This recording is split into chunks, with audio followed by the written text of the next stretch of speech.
آیه‌ای که امر به حجاب کرده خداوند و اطاعت از خدا و رسول خداست چیست؟ اعوذ بالله من الشیطان الرجیم، آیه 31 سوره نور که امشب تلاوت شد که خیلی از بزرگان دین تشویق میکنن، فکر میکنم که حضرت امیرالمومنین عمر بن الخطاب میگه ای کاش که مردان مسلمان به زنهاشون و دختران و مادرانشون سوره نور رو تعلیم میدادن و هر خواهر مسلمانی سوره نور رو حفظ میکرد و به محتواش میپرداخت و عمل میکرد و معانیش میفهمید و خطاب و پیامش را درک میکرد و میپذیرفت. اعوذ بالله من الشیطان الرجیم و قل للمؤمنات یغضضن من ابصارهن و یحفظن فروجهن ولا یبدین زینتهن الا ما ظهر منها ولیضربن بخمرهن علی جیوبهن. آیه 31 سوره نور. ای پیامبر ما کتمان حق نکن و قل للمؤمنات، به زنهای مؤمن بگو، به مؤمنات بگو. خدا داره میگه به زنهایی که منو قبول دارن بگو، اونهایی که لقب ایمانو از من گرفتن به اونها بگو، اونهایی که حرف شنوی از تو دارن به اونها بگو، تا اونها الگویی باشن برای اونهایی که چه بالاخره حرف شنوی ندارن و تمسخر میکنن. شاید به مرور زمان اونها هم تحت تأثیر این امر مهم و زیبا و ارزشمند و آبرومند قرار بگیرن و به مرور زمان اونها هم با حجاب بشوند. قطعا اگر نوری از مسلمان تولید بشود، این نور همه تاریکی‌های پیرامونش را تحت شعاع خودش قرار میدهد. اگر مسلمانی دعا بکند حتی برای خلافکاران و معصیتکاران و گمراهان، نور دعای اون تا مسیری که این دعا به اونجا میرسد و دعا میکنند، اونها رو، اون تاریکی ها را تحت شعاع خودش قرار میدهد. کار خیر رو دست کم نگیریم که تأثیر دارد و حرف خیر رو دست کم نگیریم.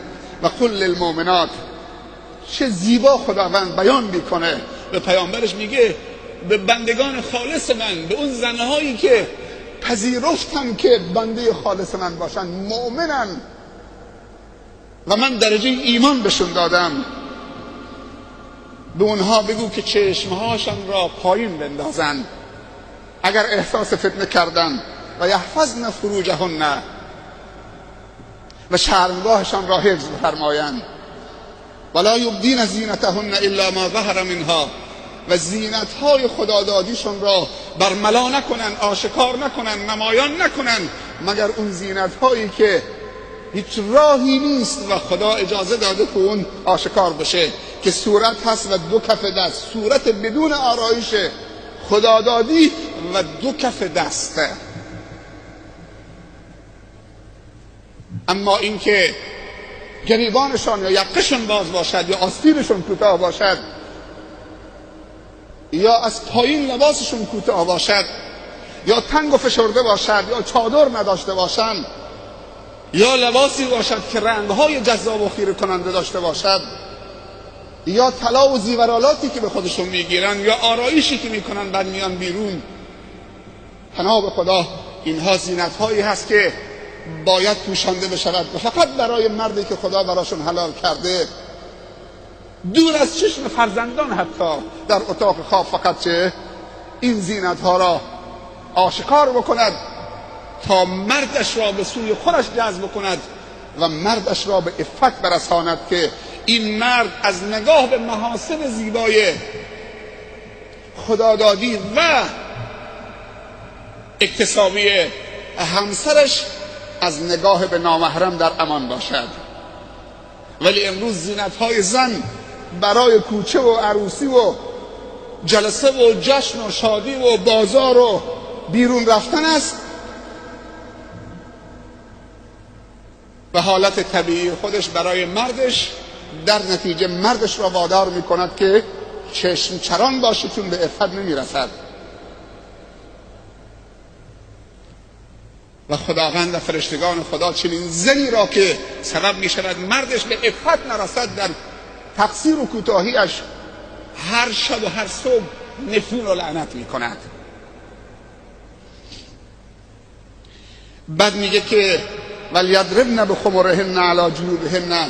به زنهای مسلمان، به زنهای مؤمن بگو که روسری هاشون را بندازن بر گریبانشون، بر یقه هاشون، تا سینه هاشون و یقه هاشون را بپوشاند و گشاد باشد،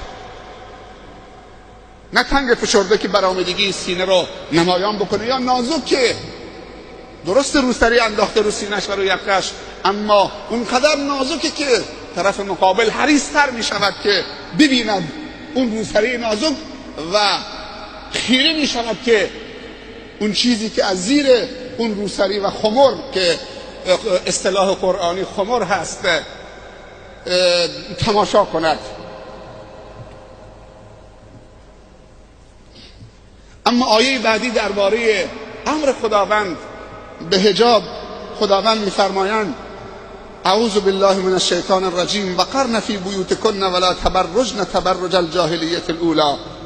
آیه 33 سوره احزاب، خداوند می‌فرماید در خانه هاتون بنشینید و از خانه ها به غیر ضرورت بیرون نروید، از خانه ها به غیر ضرورت بیرون نروید و عادات جاهلیت عرب قبل از اسلام رو به خود پیدا نکنید که زنها برای نشون دادن محاسن و مفاتنشون و زینتشون بدون اینکه کاری داشته باشن، ضروریت ایجاب بکنه، میرفتن به میدان میادینی که مردا بودن برای اختلاط، برای فتنه و فساد، برای تحریک مسائل جنسی مردا و برای انجام اعمال غیر شرعی.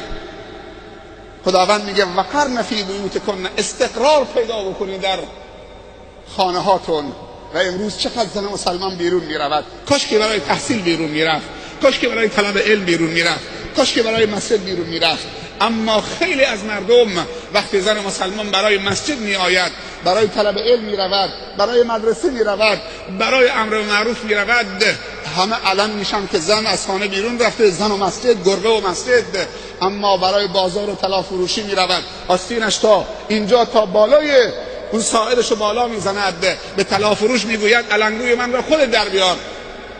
یه پودری هست میزنه، علنگوهایی که چفت دستش بیرون نمیاد خود طلا فروشی در میاره، یا انگشترهایی که چسبان شده در نمیاد خود طلا فروش در میاره و همیشه راه بازار رو بدون اینکه چه ضرورتی ایجاب بکنه.